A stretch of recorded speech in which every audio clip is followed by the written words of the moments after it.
నమస్తే రమగారు. నమస్తే జయ. రమగారు, నావెల్స్ చెప్పుకుంటూ ఉన్నాం కదా మనం. ఈరోజు ఏదైనా చెప్తారా? ఇవాళ ఒక స్పెషల్ నావెల్ చెప్పబోతున్నా. ఓ, ఏంటండి అంత స్పెషల్? మామూలుగానే అభిమాన రచయితలు, అభిమాన నటులు, అభిమాన గాయకులు, వాళ్ళని చూడడానికి జనాలు చాలా ఎక్సైట్మెంట్ ఫీల్ అయిపోతారు. యాక్టర్స్ ఎవరైనా ఉంటే వాళ్ళ దగ్గరికి వెళ్ళి ఏం మాట్లాడాలో తెలియదు, ఏం మొత్తానికి వెళ్ళిపోతారు దగ్గరికి. నా దగ్గర కూడా అలా వస్తుంటారు కదా. వీళ్ళకి అందరూ ఏమిటో ఎక్సైట్మెంట్ నాకు ఎప్పుడూ అర్థమయ్యేది కాదు. ఏముంది, సినిమాలు చూస్తూనే ఉంటాం కదా, బయట విడిగా చూడటం వల్ల వాళ్ళతో మాట్లాడటం వల్ల వచ్చే ప్రయోజనం ఏమిటో నాకు ఏనాడు తెలిసేది కాదు. నాకు ఎప్పుడూ ఆశ్చర్యంగానే ఉండేది. ఎవరైనా నా దగ్గర కూడా అంత ఉత్సాహంగా వస్తే ఏమిటబ్బా పాపం వెళ్ళు అని అనిపిస్తుంది నాకు బాగా. అంటే కరెక్ట్ ఆ ఫీల్ ఏమిటో అనేది నాకు తెలియదు. దాన్ని నేను మొట్టమొదటిసారి అనుభవించాను జయ, ఫస్ట్ జీవితంలో. మామూలుగా నాకు బాలుగారు చాలా ఇష్టం, నీకు తెలుసు కదా. కానీ వారిని చూడాలని, ఎక్కడైనా ఇక్కడ ఉన్నారంటే పరిగెత్తుకుంటూ వెళ్ళిపో అలాంటి భావాలు కలగల. ఈ మనం నావెల్స్ చెప్తున్న క్రమంలో మనం ఎద్దనపూడి సులోచనారాయణ గారివి చెప్పుకున్నాం, మాలతీ చంద్ర గారివి చెప్పుకున్నాం. నాకు ఎప్పటి నుంచో మల్లాది వెంకటకృష్ణమూర్తి గారివి చెప్పాలని కోరిక. అయితే వారిని ఎట్లా అప్రోచ్ అవ్వాలో తెలియలా. చాలా మంచి దారి బలభద్రపాత్రుని రమణి గారు రైటర్, తెలుసు కదా. వారి ద్వారా మల్లాది గారి నెంబర్ దొరికింది నాకు. అంటే నేను ఆవిడ ఇచ్చారు, నేను పర్మిషన్ తీసుకోవటం కోసం ఆవిడ అడ్వైస్ తోటి మీరు మాట్లాడండి, అడగండి అంటే నేను ఫోన్ చేస్తానని చెప్పుంటారు. జీవితంలో మొదటిసారి జయ ఆయన నమస్కారం అమ్మ అనగానే గూస్ బంప్స్ వచ్చినాయి నాకు. ఓ సూపర్. నాకు ఎంత ఇష్టం అంటే ఆయన చాలా ఇష్టం. మొత్తం వారి నావెల్స్, వారి కథలు, చందమామ కథలు మంచివి, అంటే అపరాధ పరిశోధన టైప్వి కూడా, క్రైమ్ స్టోరీస్ కూడా. ఏ ఒకటి అబ్బా ఇది నాకు నచ్చలేదు, ఇది నాకు ఎక్కలేదు అనుకోలే ఇప్పటిదాకా నేను. సూపర్. కొంతమంది రచయితలు కొన్ని ఎక్కవు. అవునవును, ఎంత ఇష్టమైనా కూడా కొన్ని ఎందుకో వెళ్ళవు లోపలికి. ఎందుకనో మల్లాది గారివి నాకు అన్ని ఇష్టం. నాకు ఆయన అంటే ఇష్టం, అంటే ఇష్టమే, అన్నీ ఎప్పుడు చదువుతూనే ఉంటా. కానీ గూస్ బంప్స్ రావడం అనేది ఒక ప్రత్యేకమైనది అనమాట. చాలా ఆశ్చర్యం వేసింది. అప్పుడు నాకు తెలిసింది, ఎవరి మీదైనా మనకి అభిమానం ఉంటే, మనకు ప్రీతి ఉంటే, నిజంగా మన మనసు ఎట్లా ఎక్సైట్ అవుతుంది అనేది నాకు అర్థమైంది అనమాట. మీరు అనుభవించారు? నేను అనుభవించాను, నాకు అర్థమైంది. నన్ను కలవాలని కోరుకునే వాళ్ళ ఎక్సైట్మెంట్ ఏంటి అనేది నాకు ఇప్పుడు బాగా అర్థమైంది. ఫోన్లో మాట్లాడినా చాలదు, కలవాలి అనుకుంటారు వాళ్ళు. సో వారితో మాట్లాడి ఆయన దగ్గర నుంచి 2 నావెల్స్ చెప్పడానికి పర్మిషన్ తీసుకున్నాను నేను. చెప్పండి అమ్మా చూద్దామన్నారు. నేను అడిగిన 2 నావెల్సే చెప్పారు. నేను మాట వరుసకి 2 నావెల్స్ పేర్లు చెప్పా. ఆయన ఒప్పుకున్నారు. చెప్పండి, మీరు ఎలాగో సినాప్సిసే కదా, అంటే కథ చెప్తాం, చదవడం కాదు కదా. నాకు చదవటం మీద అంత ఆసక్తి లేదు, నాకు అంత ఓపిక ఉండదు, ఓపికే ఉండదు అంతసేపు నాకు. ఇక స్టోరీ చదువుతారు కదా చాలా మంది, రీడ్ అలౌడ్.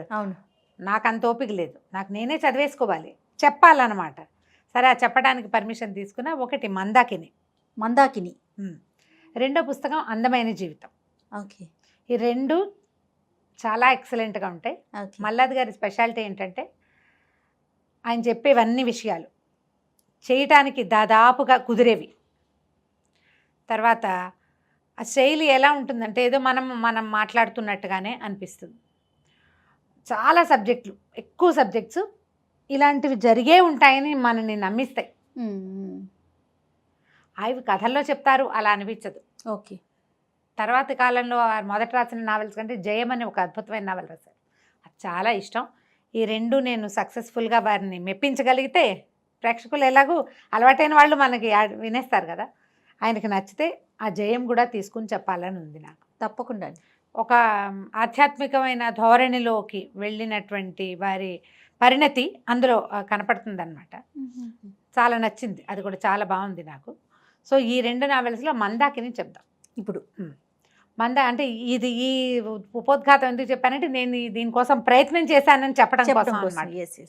అయితే ఈ మందాకిని నవలని చిన్నప్పుడు కొంచెం నేను జస్ట్ స్కూల్ దాటి 80s వచ్చిందని అనుకుంటున్నా.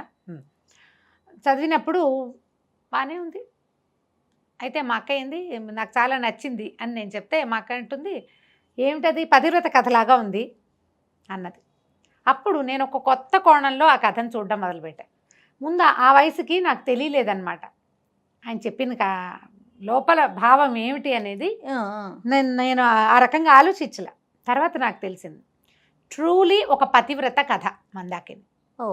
ఈ కాలపు పతివ్రత, పెళ్ళిని నిలబెట్టుకోవాలనుకునే ఒక అమ్మాయి ఎలా చేసి తన పెళ్ళిని నిలబెట్టుకుంది, వైవాహిక జీవితాన్ని సరి అయిన దారిలో. పెళ్ళి నిలబెట్టుకోవడం అంటే ఏదో మొగుడు పెళ్ళం కలిసి ఉంటాం కాదు, లివ్డ్ ఎవర్ ఆఫ్టర్ హ్యాపీలీ అనాలి. మనం ఎప్పటికీ హాయిగా ఉండటం, సంతోషంగా ఉండటం, జీవితాన్ని సరైన దారిలోకి తీసుకురావటం. ఇప్పుడు చిన్న చిన్న వాటికే ఏదైనా, పెద్దవాటికి తప్పదనుకో, చిన్న వాటికి కూడా తగాదాలు పడి పోట్లాడి ఎక్స్పెక్టేషన్స్ తోటి మనం డివోర్స్కి వెళ్ళిపోతున్నాం. అవును, సమాజం అటు పరిగెత్తేసింది. ఇది సమాజం ఆ వైపుకి తిరుగుతున్న కాలంలో రోజుల్లోనే రాయబడింది కథ. చాలా బాగుంటుంది, తప్పకుండా చదవవలసిన నవల. మీరు ఈ కాలం పిల్లలకి చదవండి అని ఏం చెప్తారు అని అడిగితే, నేను చెప్పే మొదటి 10 కథల్లో ఒకటి తప్పకుండా మందాకిని. అంత బాగుంటుంది.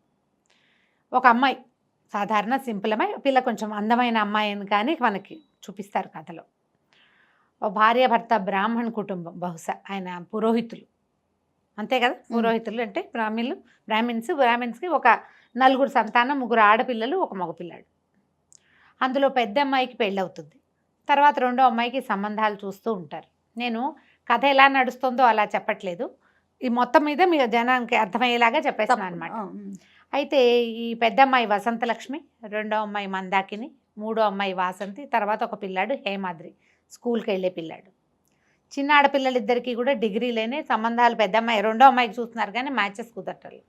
పెద్ద అమ్మాయి పెళ్ళి 4-5 సంవత్సరాలు అయ్యింది ఈ కథ నాటికి. ఓ 3 ఏళ్ల చంటిపిల్ల కూడా ఉంది. అయితే అమ్మ నాన్న సత్యనారాయణ వ్రతం చేసుకుంటుంటే పెద్ద అమ్మాయి ఇంటికి వస్తుంది, వసంతలక్ష్మి వస్తుంది, వసంత అంటారు. అప్పుడు సత్యనారాయణ వ్రతం చేసుకుంటారు. రెండో అమ్మాయికి పెళ్లి చూపులు కూడా జరుగుతాయి. చూపులు ఏం కుదిరినట్టుగా ఉండవు. ఈ పిల్ల ఇంటికి వెళ్తుంది, భర్త రాడు. సత్యనారాయణ వ్రతం చేసుకుంటుంటే అత్త మావ రావాలి కదా. అతను ఏంటంటే పచ్చి తాగుబోతు. 4 వ్యసనాలు ఉన్నాయి: సిగరెట్లు, మందు, నాటకాలు, పేకాట. ఇవి కాకుండా అప్పుడప్పుడు స్త్రీ వ్యసనం కూడా. అతని వల్ల ఈ అమ్మాయికి 1-2 సార్లు ఏవో జబ్బులు కూడా వస్తాయి పాపం. ఆ పూట డాక్టర్ దగ్గరికి వెళ్ళాలని చెప్తుంది తండ్రికి. చూస్తే తనకి ఏదో భర్త వల్ల వచ్చే జబ్బు కనపడుతుంది. అతనితో పోట్లాడుతుంది, నువ్వు ఎందుకు రాలేదు, మా అమ్మ నాన్న ఏమనుకుంటారంటే అతను కొడతాడు. అన్నం తింటున్న అన్నం కంచం విసిరేసిస్తాడు. దాన్ని తట్టుకోలేకపోతుంది.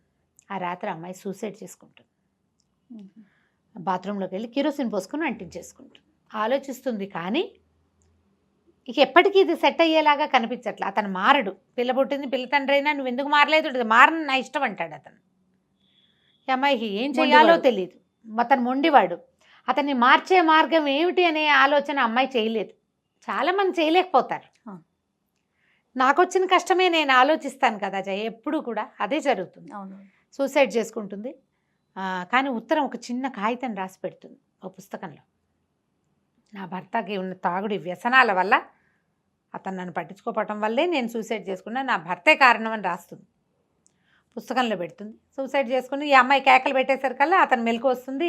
ఎట్లాగో చుట్టుపక్కల వాళ్ళంతా కలిసి 60% కాలిపోయిన అమ్మాయిని హాస్పిటలైజ్ చేస్తారు. పాపం పోరాడి చనిపోతుంది. కానీ వీళ్ళు వస్తే మ్యాజిస్ట్రేట్ వచ్చి వాంగ్మూలం తీసుకున్నప్పుడు, నా భర్త ఏం లేదు, నేనే స్టవ్ వెలిగిస్తూ ఉంటే అంటుకుని చనిపోయాను అని చెప్తుంది. భర్త అంటే ఇష్టమే అమ్మాయికి. పోయే ముందు, తను సూసైడ్ చేసుకునే ముందు చూస్తే అమాయకంగా పడుకుని నిద్రపోతున్న భర్తను చూస్తుంటుంది అనమాట. మన మనసులో అతని మొహమే కదలాడుతుంది. నా మొగుడు వల్లే అని చెప్పదు. కక్ష సాధింపు లేదు అమ్మాయికి. అది రాక అతని వల్ల కాదు అని చెప్తుంది. ఈ లోపలే పోలీసులు అతన్ని అరెస్ట్ చేస్తారు, చితకొట్టేస్తారు. తర్వాత వదిలేస్తారు ఈ అమ్మాయి వాంగ్మూలం వల్ల. ఇంకేం చేస్తారు, పిల్లని తీసుకెళ్ళి చంటి పిల్లని ఇంట్లో పెట్టుకుంటారు అమ్మా నాన్న. ఈ అమ్మాయికి దహన క్రియలు అవి చేసేస్తారు. అతను తాగుతూ ఉంటాడు. ఏదో ఉద్యోగం ఉంటుంది అతనికి, ఆఫీసు ఉద్యోగం ఉంది. సరే కొద్ది రోజులు గడుస్తాయి. వీళ్ళకి ఇంకా 2 అమ్మాయిలు ఉన్నారు కదా. ఈ పిల్లకి ఏదో రెండో పిల్లకి పెళ్లి చూపులు చూస్తారు కానీ అవి ఏమీ కుదురుతున్నట్టు కనపడవు. కట్నాలు కావాలి.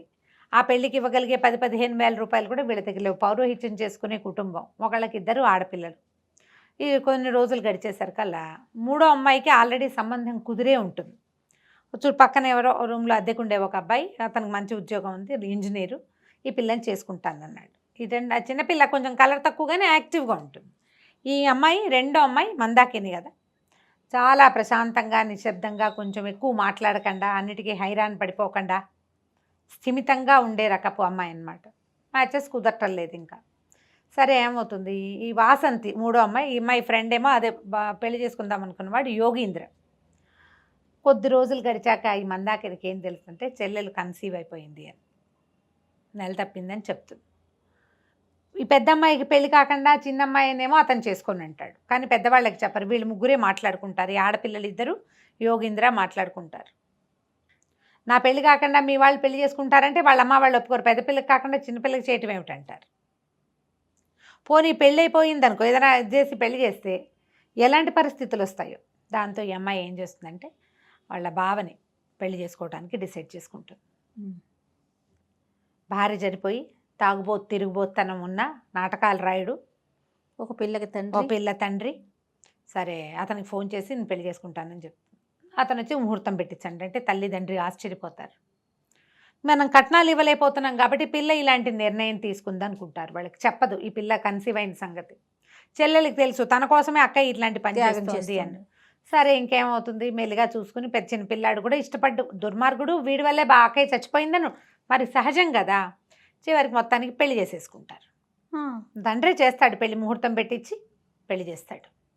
ఈ పెళ్లి చేసుకున్న తర్వాత ఇక అమ్మాయి కాపురానికి వస్తుంది.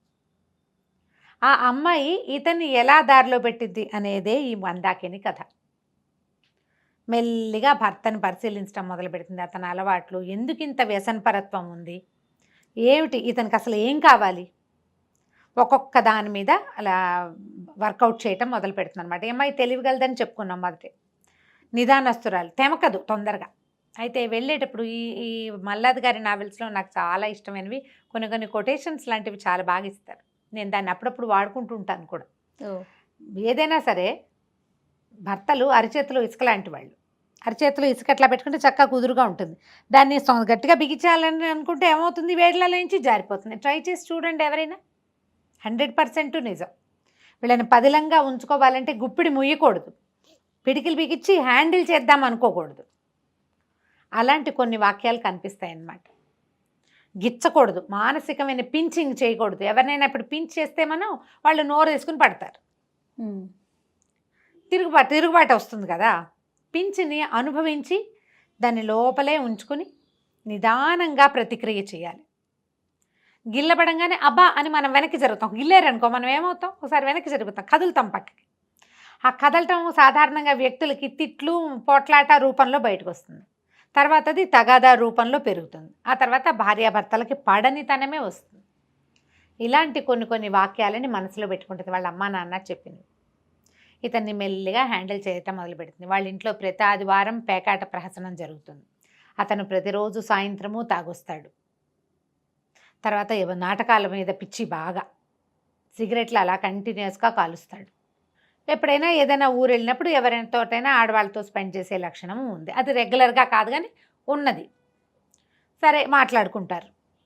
మాట్లాడుకున్నాక అమ్మాయి ఏమంటుంది, నువ్వు ఇలా వాళ్ళతో వీళ్ళతో స్పెండ్ చేయొద్దని అడుగుతుంది. సరే ఒప్పుకుంటాడు. ఎక్కడికో వెళ్ళొస్తాడు, అక్కడ ఎవరితోటో స్పెండ్ చేస్తాడు. ఆ స్పెండ్ చేసిన జబ్బుని ఈ అమ్మాయికి అంటిస్తాడు. ఎప్పుడైతే తనకి జబ్బు అంటుకుందని అర్థమవుతుందో ఆ అమ్మాయి దానికి ప్రతిక్రియ చేస్తుంది. ఇంతలో ఏం చేస్తుందంటే ఏదో చిన్న కొద్ది రోజులు గడవంగానే ఒకరోజు అతను బాగా తాగేసి ఇంటికి వచ్చి మర్నాడు కూర్చున్నాక ఆ కాగితం తీసుకొచ్చేస్తుంది. వాళ్ళ అక్క ఒక ఉత్తరం రాస్తుంది కదా, మరణ వాంగ్మూలం లాంటిది, ఏమనాలి, డెత్ నోట్ అనాలి కదా. ఆ కాగితం చూపిస్తుంది. అతనికి హడిలిపోతాడు. నువ్వు ఇది ఎందుకు పోలీసులకి ఇవ్వలేదు అంటాడు. ఏమో నాకు శిక్ష పడేది వస్తుందని మీరు చూసుకునేవాళ్ళు కదా, నువ్వు ఎందుకు ఇవ్వలేదు అని అడిగితే వస్తు గురించే, తన తల్లి ఎలాగూ లేదు, తండ్రి కూడా లేకుండా పోతాడని దాచిపెట్టానంటూ చాలా సంతోషిస్తాడు. అమ్మాయి ఆ ఉత్తరం కాగితం కనుక ఇస్తే ఏముంది, శాశ్వతంగా ఎంత కష్టమైందో తెలుసా, కొట్టారు నన్ను, వాళ్ళకి అవకాశం ఉంటే నన్ను చంపేసేవాళ్ళు అక్కడ అంటాడు. చంపకుండా పోలీస్ స్టేషన్ నుంచి బయటపడ్డాడు. ఉత్తరం చింపేస్తాడు. ఇంత సహాయం చేసినందుకు నువ్వు ఏమడిగితే అది చేస్తానంటాడు. సరే అమ్మాయి ఏమంటుంది, రోజు నాతోటి చదరంగం ఆడండి, ప్రతిరోజు సాయంత్రం ఆడాలి, 1 సంవత్సరం పాటు నాతోటే ఆడాలి. అతను నవ్వచ్చు, చీరో నాగో అడగాలి కదా నువ్వు గిఫ్ట్గా అంటే, నాకు అవన్నీ వద్దు, నాకు ఇదే కావాలంటూ. మర్నాడు అతను ఆఫీస్ నుంచి రాగానే ఒక చిన్న కిరసనాయిల డబ్బా ఒకటి వేసి మధ్యలో దాని మీద చదరంగం మన దగ్గర బోర్ లేదంటాడు, నా దగ్గర ఉంది, నాకు వచ్చంటు కూర్చోబెట్టి ఆర్ట్ నేర్పించడం మొదలుపెట్టింది. అతని తత్వం ఏదైనా ఒక కొత్త విషయం, కొంచెం సాల్వ్ చేయలేని విషయం, కొంచెం డిఫరెంట్గా ఉండేవి అవి వినడం ఆసక్తి అతనికి. పట్టుకుంటుంది అనమాట ఆ పాయింట్. చదరంగా నేర్పిస్తుంది. మామూలుగా అరగంటలో అసలు 5 నిమిషాలు కూడా ఇంట్లో ఉండని వాడు 1 గంట కూర్చుంటాడు. నేర్చుకోవాలి. చదరంగంలో ఎన్ని ఉంటాయి? అవునవును. ఇన్ని గళ్ళు, ఈ 64 గళ్ళు. దీనికి ప్రాతిపదికగా ముందు మనకి వడ్ల గింజల పుస్తకం చదివినట్టు చూపిస్తారు. వడ్ల గింజల కథ చాలా కాలం క్రితం మనం చెప్పుకున్నాం, నీకు గుర్తుందో లేదో. ఒక తంగిరాల శంకరప్ప అనే ఒక యువకుడు రాజావారిని ఓడిస్తాడు ఇంకో చోటకు వచ్చి. అవునండి. ఆ వడ్ల గళ్ళు అంటే ఈ చదరంగం గళ్ళలో మొదటి గళ్ళలో ఒక వడ్ల గింజ, రెండో దాంట్లో 2 గింజలు, దానికి డబల్ పెట్టమంటే మొత్తం వాళ్ళ పరగణాల్లో పండే పంటలు ఏవి కూడా దానికి సాటిరావు. అవును. అతను ఓడిస్తాడు. ఆ కథని అమ్మాయికి చాలా ఇష్టం. ఎక్కువసార్లు చదివి బ్రెయిన్ అట్లా పదును పెట్టుకుంటుంది. అందులో ఉన్న సంభాషణలు కూడా చాలా బాగుంటాయి. అక్కడి నుంచి మెల్లిగా అతనికి ఆట అలవాటు అవుతుంది. ఈ ఆడేటప్పుడు స్నానం చేసి రండి అని స్నానం బలవంతం చేస్తుంది. ఓ వారం పోయాక స్నానం అలవాటు అయిపోతుంది. స్నానం అలవాటైతే మానలేరు అస్సలు. క్లీన్గా ఉండటం. మెల్లిగా ఇతనికి చదరంగం అలవాటు అవుతుంది. పేకాట కంటే చదరంగం చాలా తెలివైన ఆట. పేకాట ఏముంది, లక్ కదా. అవును. పేకాటలో తెలివి పర్సెంట్ 2%, మిగిలిన 98% లక్కే. చదరంగం పూర్తిగా తెలివే, లక్ ఫ్యాక్టర్ లేదు అందులో అసలు. అవును. ఇది ఛాలెంజింగ్గా ఉన్న ఈ ఆట అతనికి అలవాటు అవుతుంది. సరే, తర్వాత అమ్మాయికి వ్యాధి ఏదో ఏర్పడుతుంది. దాంతో ఏం చేస్తుంది, తండ్రితో కలిసి వెళ్ళి అక్కడికి వెళ్ళి డాక్టర్ దగ్గరికి వెళ్ళి సెట్ చేసుకుని మౌని అడుగుతుంది అనమాట. నువ్వు చేయనన్నావు, స్త్రీ వ్యసనం మానేస్తానన్నావు, కానీ నువ్వు ఇది చేసావు అని అడుగుతుంది. కానీ అతనేదో కొట్టిపారేసినట్టుగా మాట్లాడతాడు. కానీ అతనికి కూడా చిన్న ప్రాబ్లం కనపడుతుంది. డాక్టర్ దగ్గరికి వెళ్ళేసరికి ఆ డాక్టర్ ఇది చాలా పెద్ద జబ్బని నమ్మిస్తాడు.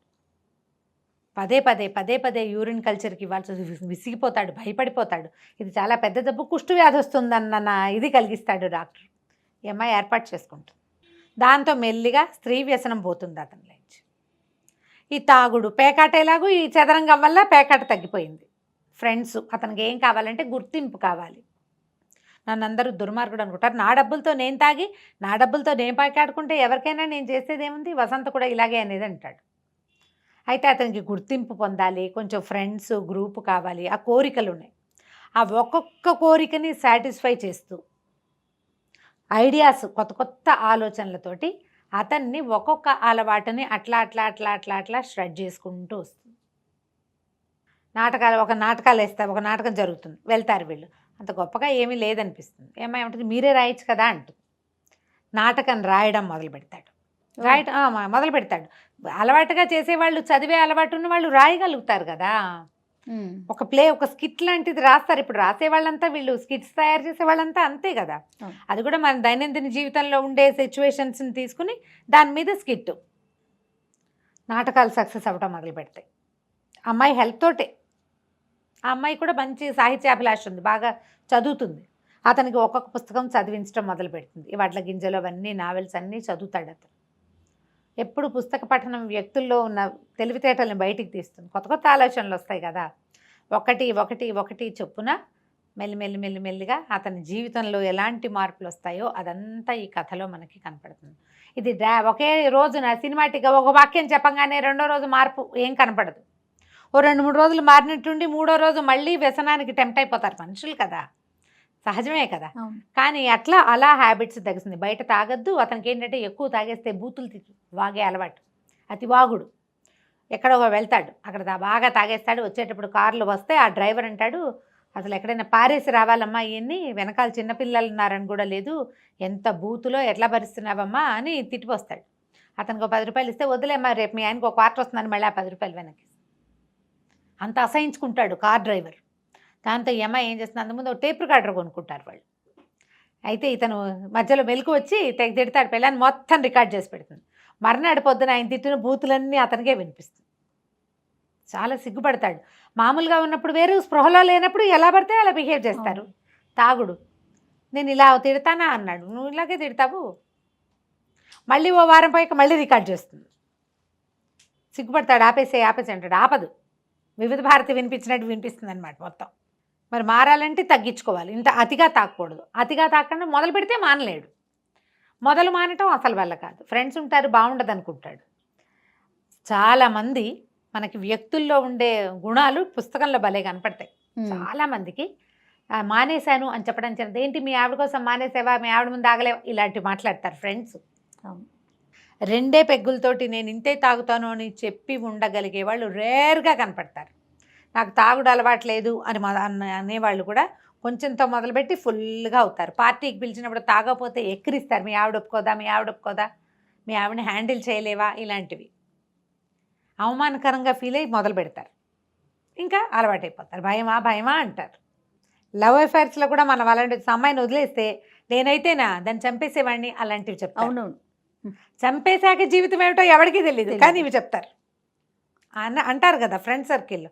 అందుకని అతనికి అలాంటి ధోరణి ఉంటుంది. ఈ అమ్మాయి ఏం చేస్తుందంటే, సరే వారంలో కొద్ది రోజులు బయట తాగు, మిగిలిన రోజులు ఇంట్లోనే తాగుదు. కానీ ఇంట్లోనే తాగినప్పుడు ఒకసారి పిల్లకు కూడా తాగిస్తారు, కొంత బ్రాందీ ఏదో తాగిస్తారు.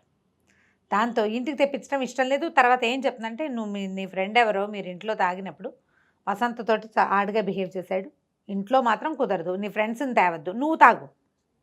అక్కడి నుంచి అతను తెచ్చిపెడితే ఈ అమ్మాయి ఏంటంటే ఆ పిల్లకి కూడా శ్రద్ధ అనమాట. అతని దగ్గర ఏమేం బ్రాండ్స్ ఉన్నాయి, అతను ఏమేం తాగుతాడు, దేనివల్ల ఏదవుతుంది, ఏది ఖరీదు, ఏది ఎక్కువ కిక్కిస్తుంది, అవన్నీ తెలుసుకుని జాగ్రత్తగా అతను తాగడానికి తీసుకుని బాటిల్ నుంచి కొంచెం తీసి పారబోసి నీళ్ళు పోసి పెట్టేయటం. ఇలా చేసి తాగుడిని కూడా మెల్లిగా తగ్గించుకొస్తుంది. అక్కడి నుంచి అతనికి ఎక్సైట్మెంట్ ఎక్కువ, అంటే కొంచెం కొత్తవి తెలుసుకోవటం మీద ఆసక్తి ఉంటుంది కదా. చిన్న చిన్న ఉత్తరాలు రాసి పెట్టడం, ప్రేమగా రాయటం, కృష్ణశాస్త్రి గారి కవితలు రాయటం, ఒక ఎక్సైట్మెంట్. సడన్గా బాక్స్ తీసేసరికి అందులో అన్నం బదులు దేవులపల్లి కృష్ణశాస్త్రి గారితో చిన్న కవిత్వం, నువ్వంటే నాకు ఎంతో ఇష్టం అని చెప్పటం. ఇవన్నీ ఏంటంటే ప్రేమను పెంచేసు. ఇవి ఇవాళ కుదురుతుందో లేదో నేను చెప్పలేను జయ దాన్ని. మన వాళ్ళు మెసేజ్లే సంసారాలు చేసేస్తున్నారు ఫోన్లలో కదా ఇప్పుడు నేను చెప్పలేను. కానీ మనుషులని అసలు నువ్వు ఇలా ఎందుకు చేస్తావు అని అడగాలన్న ఆలోచన కూడా రావట్లా, పోట్లాటే వస్తుంది మనకి. వీళ్ళ బిహేవియర్కి బేసిక్ థింగ్ ఏమిటిది, ఎక్కడి నుంచి ఇది వచ్చింది, అసలు వీళ్ళకి ఏం కావాలి, అది ఆ అమ్మాయి తెలుసుకుంటుంది. అతనికి క్రమంగా నాటకాలు 5-6 బాగా సక్సెస్ అవుతాయి, డబ్బు వస్తుంది, పిల్లకేవో గాజులు అవి చేయిస్తాడు, ఇంట్లోకేవో వస్తువులు కొంటాడు. అమ్మా నాన్న ఆశ్చర్యపోతూ ఉంటారు, ఏమిటి ఇతనిలో ఇలా మార్పు వచ్చింది. చెల్లెలు దీన్ని గమనిస్తుంది బాగా, ఇతను ఎట్లా చేంజ్ అవుతున్నాడు అని. ఎక్కడికైనా తీసుకెళ్తాం, అవుటింగ్, అసలు ఒక్కసారి వెళ్ళిన అవుటింగ్ ఎంత ఎక్సైట్మెంట్ని ఇస్తుందో తండ్రికి కూతురికి. ఈ అమ్మాయి పిల్లలు కలగకుండా జాగ్రత్త పడుతుంది. ఇది నేను చకచకా చెప్పేస్తున్నా. నిదానంగా సీక్వెన్స్ వైజ్గా స్లోగా చదివితే మీరు ఎంత ఎంజాయ్ చేస్తామో ఆ కథని. మనం కాసేపటికి మనం మందాకిని అయిపోతే బాగుండు అనిపిస్తుంది నిజంగా. ఇప్పుడు ఎన్నేళ్ల క్రితం చదివాను అప్పుడే కాలేజ్ పిల్లని, అప్పటికి ఇప్పటికీ కూడా నేను అలాగే ఫీల్ అవుతాను. ఈ నాటకాలు సక్సెస్ అయ్యి సినిమాల్లో నుంచి కూడా అతనికి అవకాశాలు వస్తాయి. మా కథ రాయమంటే ఏమో చెప్పుకోవద్దు, ఇప్పుడు నువ్వు మద్రాసు వెళ్ళిపోవద్దు, వెళ్తే నువ్వు టెంప్టేషన్, నీకు ఇంకా పూర్తిగా నీకు అలవాట్లు పోలేదు, పోయాక వెళ్దు కానీ ఒప్పుకుంటాడు. తన జీవితంలో వచ్చిన మార్పు, తన సక్సెస్కి కారణం భార్యేనని బాగా ఒప్పేసుకుంటాడనమాట. చాలామందికి ఇదొక ప్రాబ్లం కూడా ఉంటుంది, నీ వల్ల నేను మారాను అలాంటివి చెప్పరు, ఒప్పుకోలేకపోతారు. పోనీ ఆడవాళ్ళు కూడా ఏం చేస్తారంటే నా వల్లే నువ్వు మారావు, నా వల్లే నీ జీవితం మారింది అని పోట్లాడతారు. నేను వచ్చాకే కదా నీ జీవితం బాగుపడింది, అలా కూడా అనకూడదు. అతను మాత్రం 1-2 సార్లు అది ఒప్పుకుంటాడు. ఆ అమ్మాయి కామ్గా ఉంటుంది. వసంత ఇలా తెలివిగా లేదు అని అనిపిస్తుంది. చూస్తూ ఉండగానే సంవత్సరంన్నర 2 ఏళ్ళు అట్లా గడిచిపోతాయి. ఇలాగే అసలు అతను ఆ సంవత్సరంలో మధ్యలో వాసంత వస్తుంది వీళ్ళింటికి ఒకరోజు. అబ్బో చదరంగం ఆడను, ఇంకా ఈ పిచ్చి వదలలేదా అని బావగారు నాతో ఆడతారంటే నేను ఆడను, మందాకిని పర్మిషన్ ఇస్తేనే ఆడతానంటాడు. అతనికి దాని మీద మాట మీద నిలబడే లక్షణం కొంత ఉంటుంది. అప్పుడప్పుడు దారతాడు కానీ ఎక్కువ భాగం ఉంటాడు. ఆ అమ్మాయి మాత్రం అతని ఈ ఆటని మాత్రం మాననివ్వదు. బ్రెయిన్ వాడడం మొదలు పెడితే ఎక్కువగా వాడతాం మనం. ఒక 2 సంవత్సరాలు గడిచిపోయిన తర్వాత ఇతనికి సినిమాల్లో అవకాశాలు వస్తాయి, తాగుడు బాగా తగ్గిపోతుంది, సిగరెట్లు బాగా తగ్గిపోతాయి, పేకాట అసలు లేనే లేదు, స్త్రీ వ్యసనం పూర్తిగా పోయింది. ఎందుకంటే లెప్రసీ వస్తుందన్న భయం వచ్చేసింది. మధ్యలో ఒకసారి మొదటి పరిచయం అయిన అమ్మాయి ఈ 2 ఏళ్ళకి తర్వాత ఒకసారి కలుస్తారు, వాళ్ళు వెళ్తాడు టెంప్ట్ అయ్యి వెళ్తే అప్పుడు కాసేపు ఒక 5 నిమిషాలు మాట్లాడుకునేసరికల్లా వైజాగ్ వెళ్ళాను అని చెప్పాల్సి వస్తుంది. వైజాగ్ అనగానే అతనికి ఇది గుర్తొచ్చేస్తుంది. అమ్మో నాకు కుష్టి వస్తే అని వెనక్కి వచ్చేస్తాడు, ఇక వెళ్ళడనమాట. చాలా తగ్గిపోతుంది. క్రమంగా వీళ్ళు పూర్తి నార్మల్ లైఫ్లోకి, ఎప్పుడైనా సరే లైఫ్లో ఎక్సైట్మెంట్ తగ్గిందని అనిపించంగానే మళ్ళీ ఒక కొత్త ఎత్తు ఎత్తటం, ఆ అమ్మాయి ఇంటిమసీలో కూడా అతనితో ఎక్కువ ఇంటిమేట్గా ఉండడానికి కూడా ట్రై చేస్తుంది. వాళ్ళు మన పద్ధతి మార్చుకోవాలి. మనకి జీవితం కావాలంటే నేను ఇలాగే ఉంటాను, దిస్ ఈజ్ మీ అనకూడదు, ఐ కెన్ డూ ఎనీథింగ్ అనాలన్నమాట. కొత్త కొత్త ఐడియాలు ఎప్పటికప్పుడు ఎక్కడికైనా తీసుకెళ్ళటము, ఎవరింటికైనా వెళ్ళటము, ఎవరితోటైనా కలిసి ఎక్కడికైనా వెళ్ళిపోవటము, ఏదైనా కొత్తది నేర్చుకోవటము, కొత్తవి చదవటము, వీటితో మొత్తానికి లైఫ్ని బాగా మార్చుకొని చూపిస్తుంది. పాత జీవితపు ఛాయలు పూర్తిగా పోవటం ఎవరి జీవితంలోనూ కుదరదు. ఎంతో కొంత ఉంటాయి. అవి ప్రజెంట్ జీవితాన్ని అస్సలు ఇబ్బంది పెట్టకుండా ఉంచుకుంటే లైఫ్ తాపీగా వెళ్ళిపోతుంది. 2 ఏళ్ళ తర్వాత ఈ అమ్మాయి పిల్స్ వాడడం మానేస్తుంది, ప్రెగ్నెన్సీ వచ్చిందని చెప్తుంది భర్తకి. వసంతలక్ష్మితో కలిసి సత్యనారాయణ వ్రతం వాళ్ళ అమ్మా నాన్న వ్రతం చేసుకోవడంతో మొదలైన కథ ఈ అమ్మాయి నేను ప్రెగ్నెంట్ని అని చెప్పడంతో ముగుస్తుంది. పూర్తి ఒక 2-2.5 సంవత్సరాల కథ అన్నమాట. ఈ 2.5 ఏళ్లలో ఓ అమ్మాయి ఎట్లా పెళ్లి కావాల్సిన పిల్ల ఇలాగ ఒక రెండో పెళ్లివాడు, దుర్వ్యసనాలు ఉన్నవాడు, బిడ్డ తండ్రి, పైగా ప్రధానమైనది తమ అక్కయ్య చావుకి కారణమైన వాడు, అతన్ని పెళ్లి చేసుకుని చెల్లెల కోసం చేసుకుని తండ్రి వాళ్ళకి తెలిసిపోతుంది. అమ్మాయికి 3-4 నెలలు వచ్చాక ఈ భానుమూర్తికి కూడా తెలుస్తుంది. బావ అమ్మాయి భర్తకి భానుమూర్తి అతని పేరు, అతనికి కూడా తెలుస్తుంది. మరదలు వాళ్ళు వచ్చినప్పుడు మీ చెల్లెలు ప్రెగ్నెంట్ లాగా ఉందని అడుగుతాడు. ఎన్నో నెలలు అంటే 4వ నెలలో 5వ నెలలో చెప్తుంది. పెళ్ళై 2 నెలలకి 4వ నెల ప్రెగ్నెన్సీ ఏమిటి? అప్పుడు అతనికి స్ట్రైక్ అవుతుంది, దీనికోసమే ఈ అమ్మాయి నన్ను పెళ్లి చేసుకుంది అన్ని గొప్ప లక్షణం కదా అది. మరి అట్లా మెల్లిగా చేంజ్ వస్తుంది. చెల్లెలకు ఒక కూతురు పుడుతుంది. ఆ తర్వాత 2 ఏళ్లకి ఈ అమ్మాయి కూడా ప్రెగ్నెంట్ అవుతుంది. కథ చాలా బాగుంటుంది. ఖచ్చితంగా కొనుక్కొని చదవవలసిన నవల.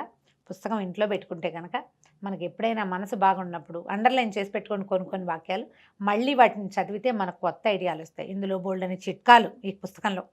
దాక్షాయణి అని ఒక క్యారెక్టర్ వస్తుంది, భానుమూర్తి వాళ్ళ అమ్మ. ఆవిడ వచ్చి పాలు పొంగిపోకుండా ఉండాలంటే ఏం చేయాలి, గుండు సూదులు కింద పడితే ఏం చేయాలి, అలా చిన్న చిట్కాలు చెప్పిస్తారు. చిట్కాలు తర్వాత ఏమో జీవిత సత్యాలు, గేమ్స్, చిన్న పొన్న గేమ్స్, అలాంటివన్నీ కనిపిస్తాయి. చిన్న ఆలోచనలు. ఈ పుస్తకాన్ని సొంత పుస్తకంగా ఉంచుకోవాలి. కథ వినడానికి ఎంత బాగుంది, చాలా బాగుందండి. బ్రీఫ్గా చెప్పాలంటే ఇదొక పతివ్రత కథ, తన భర్తని మార్చుకున్న అమ్మాయి. మనం గృహప్రవేశం జయసుధ యాక్ట్ చేసిన సినిమా చూస్తుంటారు చాలామంది. అందులో కూడా అమ్మాయి భర్తను మార్చుకుంటుంది. మార్చడానికి అమ్మాయి చేసిన యాక్ట్స్ ఏమిటో మనకు పెద్దగా కనపడవు. నావెల్స్లో అలాంటివి బాగా రాయగలుగుతారు. సినిమాల్లో వాళ్ళు చేసినవి సినిమాటిక్గా ఉంటాయి. ఇది సినిమాటిక్గా ఉండదు. అమ్మాయి తాలూకు కఠోరమైన శ్రమ, దీక్ష, ఫోకస్ పోకుండా ఉంచుకోవటం, సంయమనం కోల్పోకుండా ఉండడం, ఏదైనా పరిస్థితి వచ్చినా ప్రతిసారి నేను మందాకిని నేను చేయగలనని సెల్ఫ్ బూస్టింగ్ చేసుకోవటం. అన్ని కోణాలు ఉన్నాయి. అమ్మాయి మరి ఇందులో ముందుకెళ్ళాలి. జీవితం పాడు చేసుకోకూడదు. పుట్టింటికి వెళ్ళిపోలేదు, ఆ పిల్లకి అన్యాయం చేయలేదు, సంసారం బాగుండాలి, ఎన్నుకున్న జీవితం సరిగ్గా ఉంచుకోవాలి. దానికోసం ఒక అమ్మాయి ఎంత ట్రై చేయొచ్చో ఇందులో కనిపిస్తుంది. ఆధునిక పతివ్రత కథ మందాకిని. బాగుంది కదా, చాలా బాగుంది. కొని చదవండి తప్పకుండా అండి. నమస్తే.